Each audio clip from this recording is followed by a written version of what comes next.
I'm predicting the biggest bust in world history is coming. So it's going to be the biggest opportunity of all times because, Kim and I made our fortunes 2008. Remember quantitative easing when it first came out? Ben Bernanke never said that it was QE1. He just said that it was QE because we weren't supposed to have a 2, 3, and now infinity. But what happens is the economy gets addicted to it. So now the economy is addicted to stimulus, government spending, and therefore addicted to this money printing, MMT, whatever you want to call it. So that's what the average investor needs to be cognizant of, because they have to adjust their portfolio accordingly. If they don't, then they're really going to have some financial difficulties in the future. What that means is simply there's more currency units in the economy that are chasing goods and services. So there's more dollars. Fake money. This fake news, fake money. The dollar is fake money because it's just an IOU. And to make it more extreme, all your checking account is the bank saying we owe you IOUs. It's like a double IOU, but they're creating more dollars. So it's just simple math. If there's more dollars out there chasing the same amount or fewer goods and services, most likely the price of those goods and services are going to increase. And if prices are going to increase over the next, call it 10, 15 years significantly, you need to have your portfolio set up in a much different way than if prices were to go down or stay the same over the next 10 to 15 years. The reason I call it fake money is the more the Fed prints money, the rich get richer. We have asset inflation right now. We have asset inflation in the stock market, bond market, real estate market. I mean, it's feeding the rich. So UBI, MMT, quantitative easing, making the rich richer. Unfortunately, the middle class will pay higher taxes because the rich don't pay taxes. But what it does, when you have universal basic income and MMT, the poor get poorer. So if you're a poor person, you can't afford a house now because the real estate prices are so high. And if you have universal basic income, I don't think a bank will touch you, if you want to buy real estate. Yeah. It's like what was it in the Roman days, the bread and circus? It seems like it's the same thing today with these stimulus checks and the UBIs, that people are getting a couple bucks in the mail and they're thinking that's fantastic. While at the same time, they're not realizing that they're being priced out of every single asset denominated in dollars. And if they do try to buy a house, or if they do try to invest in stocks or bonds, and if they don't know what they're doing, they're going to get steamrolled because everything is in a bubble thanks to the Fed, the money printing, the artificially low interest rates. And UBI will accelerate it. That's right. It'll make the bubble so big it turns into a mania. You know what's interesting too? You use the word mania. And we hear a lot in the media right now with this cancel culture where everyone is hysterical about everything else. But there's also a lot of hysteria in the stock market, in all these asset classes. So it's like we live in this world where everyone is hysterical about something. It's just kind of pick your poison. There's capital gains and there's cash flow. And you got to know what you're going for. So in real estate or in stocks or in bonds, people most of the time are going for capital gains. So when a person flips a house, they're going to buy it for 100, goes to 200, they're going to net 100. But the trouble with capital gains is you pay tax on it. But the other part, there's always a boom and a bust. And I'm predicting the biggest bust in world history is coming.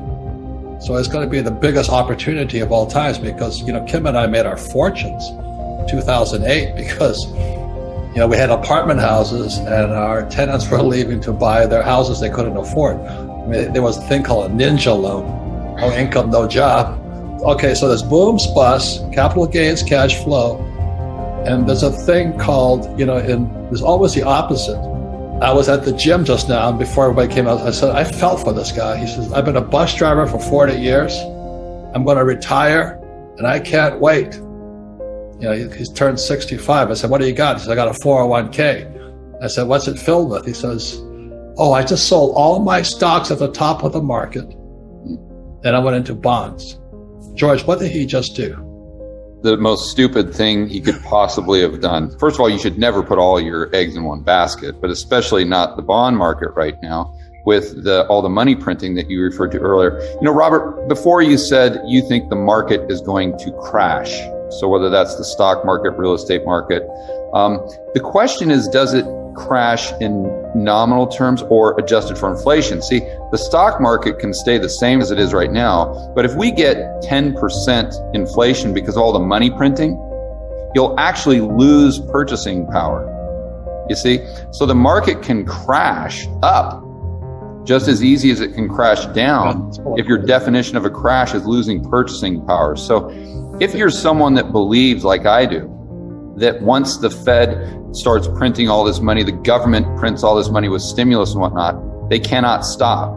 It's like a heroin addict. The only thing they can do is print more and more and more. And if they can't reverse course, then you need to start thinking through your portfolio in terms of hard assets. Correct. Something tangible. Well, I'm an entrepreneur, but if the crash wipes out your business, you have no cash flow.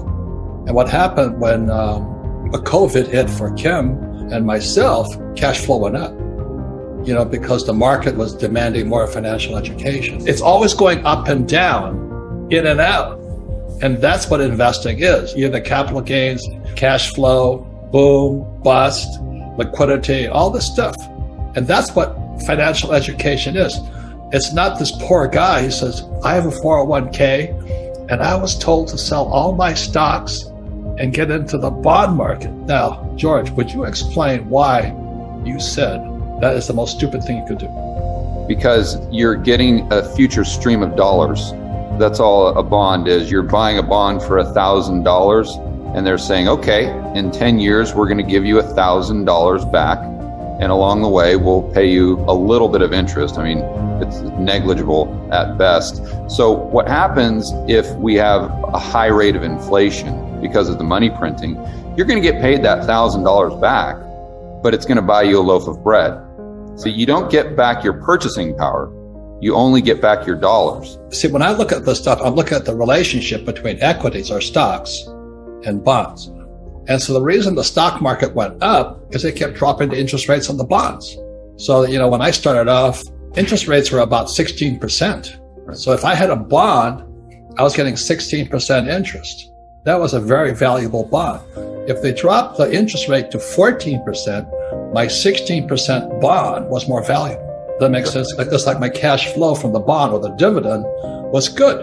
And so when the market kept crashing, they dropped it to 8. And today, I think it's about 2.5 on the long bond. So as to keep the stock market up, they had to keep dropping the bond prices down. And now we're at zero. They call it the zero bound. Yeah. And that's where Japan is.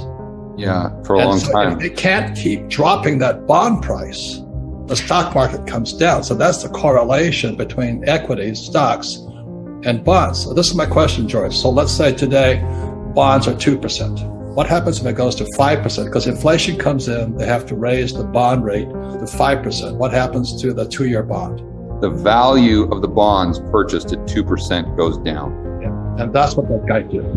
That's right. He's buying a bunch of stuff with a value. You really can't get any capital gain on it. The most likely you're going to be stuck holding, and that's not going to be good in inflation. One of the great things about being an entrepreneur, going back to Rich Dad, Poor Dad, is you put yourself in the position of being a price maker, where other people are price takers. The majority of people are price takers, so they have to take whatever price is offered by whatever it is they want to buy.